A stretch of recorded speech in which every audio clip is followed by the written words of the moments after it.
Hello there, UK here, and thanks for joining me for the second part of the tour around the garden. So we've done this side, and now we're going to do the next side. As I've explained, we haven't got very much sun here at all, and it's really messing up how things are growing, to be honest. And the tomatoes are all still green, although some are looking like they want to turn red. They're just not yet. Here we have the Monge too.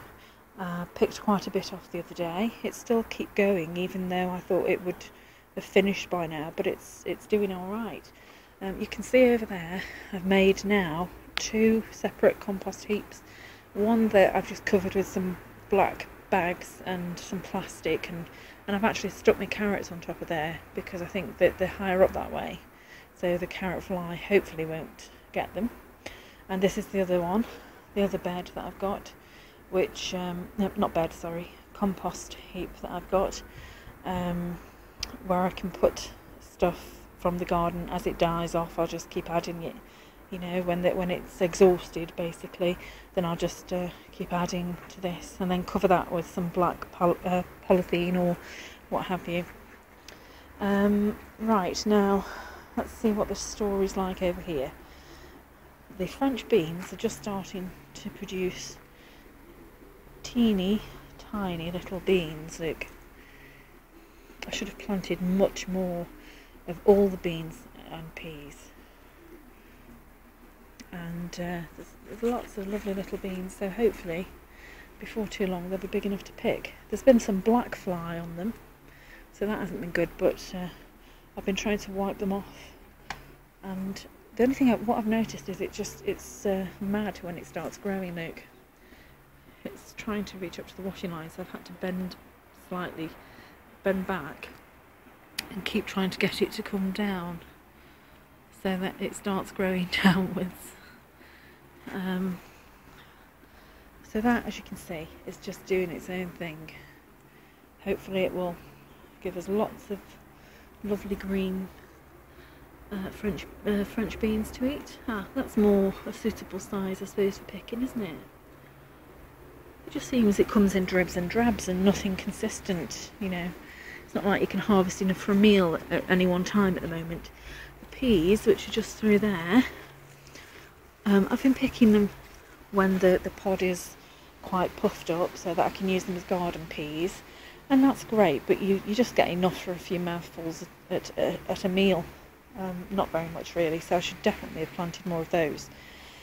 I'm realising now that we're looking towards the end of August that it's too late for a lot of things, and next year, you know, I must bear this in mind, that throughout June and July to do successional growing.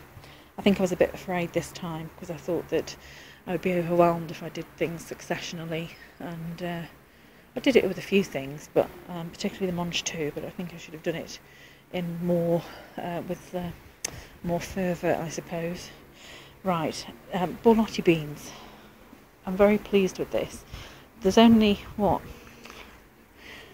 very few. I think there's a couple at the bottom actually as well.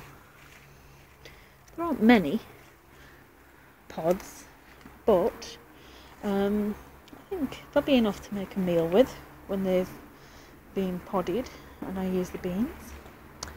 I've put all the strawberry plants in here now. They're producing no strawberries whatsoever, and I think what I have to do is to cut them all back to their bare roots basically. The cauliflower is under some netting.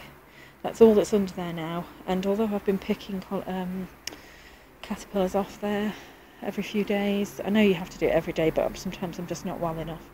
I've been picking the things off every few days, and they're just infested really with cauliflower. I'm hoping that they don't get to the centre of the cabbages, not cauliflowers. Sorry for confusion. I feel such a numpty sometimes when I'm making these videos. Okay, courgettes and squashes. Had masses of courgettes off here the other day, and oh wow, look at that one. I don't know if you can see that. It's huge. So about this. It goes all the way down to there. That one needs picking for sure. Made some courgette and tomato chutney. Not with any tomatoes I'd harvested because obviously there aren't any. But this to me looks like it's all dying off. I don't know because I've never grown it before. Looks to me like it's almost exhausted itself, but it's still putting out new courgettes, so keeping an eye on it and hopefully we'll get a good few more. Let's have a look at the squashes. No squashes growing, but lots of leaves and tendrils which are spreading just everywhere. It's a huge mass of courgette leaves and squash leaves. Okay, what's here? Some more peas struggling there for attention. Tomatoes there. Let's have a little zoom in if I can just to see. They seem to be looking like they want to go red, don't they? Hopefully before too long they will. Just need a bit of sun. Porcupine squash, there's some more. There's another. I think it's quite a big one around here that'll need to be harvested shortly. Yes. Right. Courgette. No, not courgettes. What are these called? Gherkin. Right. I picked some last week. And next year, I must do at least another 5 plants. And the reason for that is that while one plant produces big gherkins, let's have a look. Wow, look at that.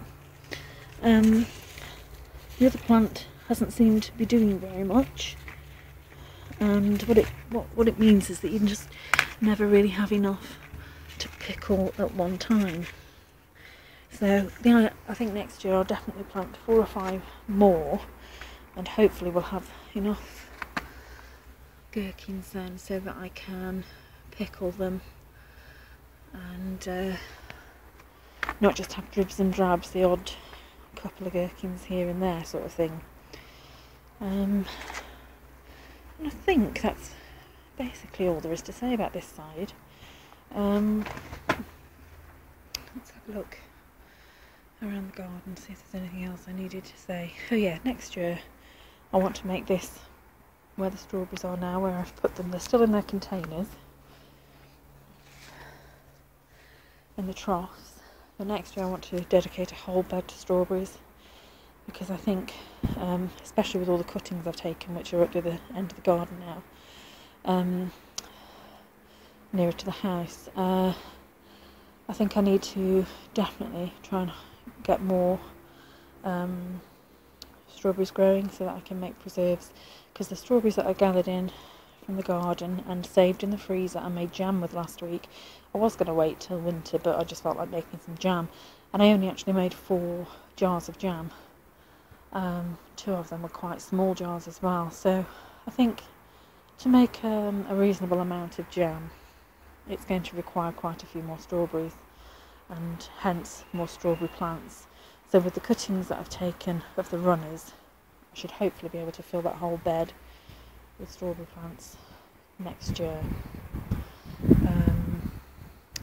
Yeah, so everything's plodding along. It's very autumnal weather. If I just show you, the skies. This is a reasonably busy area that I live in, but there are quite a lot of trees around, so it's quite nice.